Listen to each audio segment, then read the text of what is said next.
en la voyant évoluer sur le plancher de l'Opéra de Paris pendant une vingtaine d'années, en la voyant même chaque semaine sur le parquet de Danse avec les stars, qui pourrait se douter que Marie-Agnès Gillot est une femme qui souffre chaque jour d'une véritable maladie qui l'empêche de bouger ?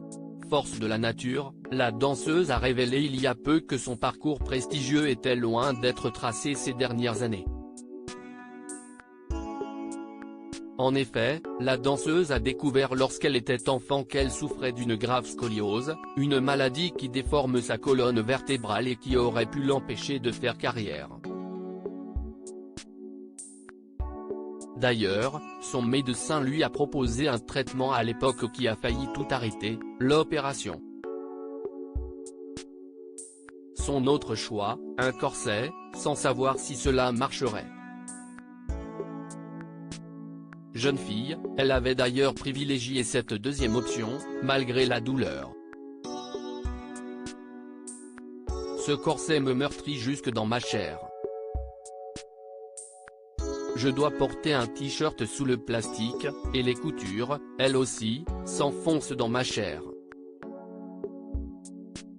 J'ai mon sein coupé en deux, des escarres à la hanche, à la fesse, une plaie ouverte, avait raconté dans une autobiographie il y a quelques mois la maman du petit Paul, qui a arrêté sa carrière de danseuse étoile il y a 5 ans déjà.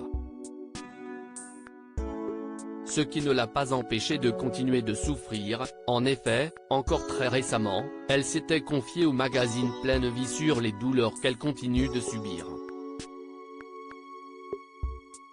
Cette bataille n'est pas finie, vient entamer la deuxième manche.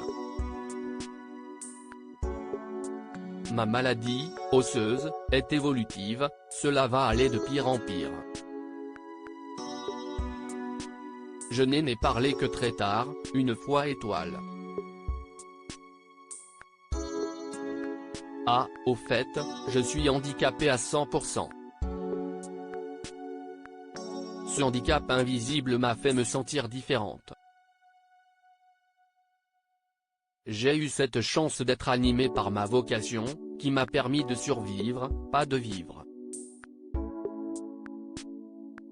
Une vocation qui lui a quand même permis de se produire sur les plus grandes scènes du monde et d'atteindre le plus haut niveau de l'Opéra de Paris en devenant danseuse étoile.